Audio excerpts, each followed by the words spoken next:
When Mark inherited the old farmhouse from his grandfather, he thought it would be a peaceful retreat from city life. The house, nestled on a sprawling estate, was a relic from another era, with creaking wooden floors and peeling wallpaper. It seemed like the perfect place to unwind. He settled in quickly, but it wasn't long before he noticed something strange. The house was eerily silent, except for the occasional whisper of wind through the cracks in the walls. One night, while exploring the dusty corners of the attic, Mark stumbled upon a hidden door behind a stack of old crates.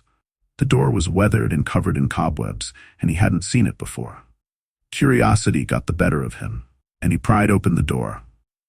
Behind it lay a narrow staircase leading down into darkness. The air was cold and musty as he descended, his flashlight flickering in the damp air.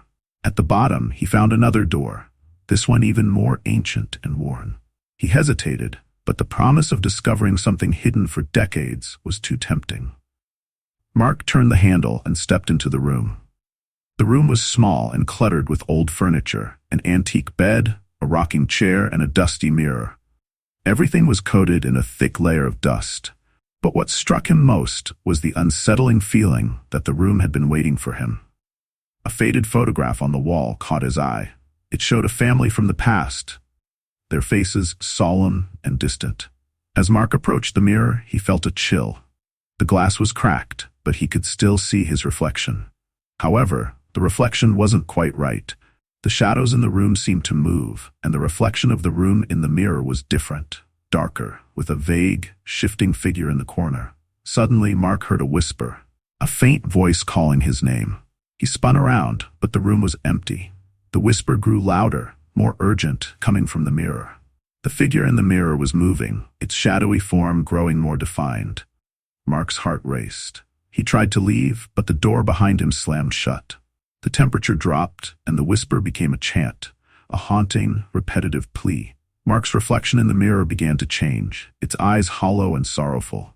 With a shiver, Mark reached out to touch the mirror, hoping to end the nightmare. As his fingers brushed the glass, the figure in the mirror lunged forward, reaching through the broken surface. Mark stumbled back, his reflection now twisting and distorting in pain. Desperately, he grabbed a nearby lamp and smashed it against the mirror. The glass shattered, and the room was filled with a blinding light. When the light faded, the mirror was gone, and the door creaked open. Mark fled the room, his heart pounding. He didn't stop until he was outside, gasping for fresh air.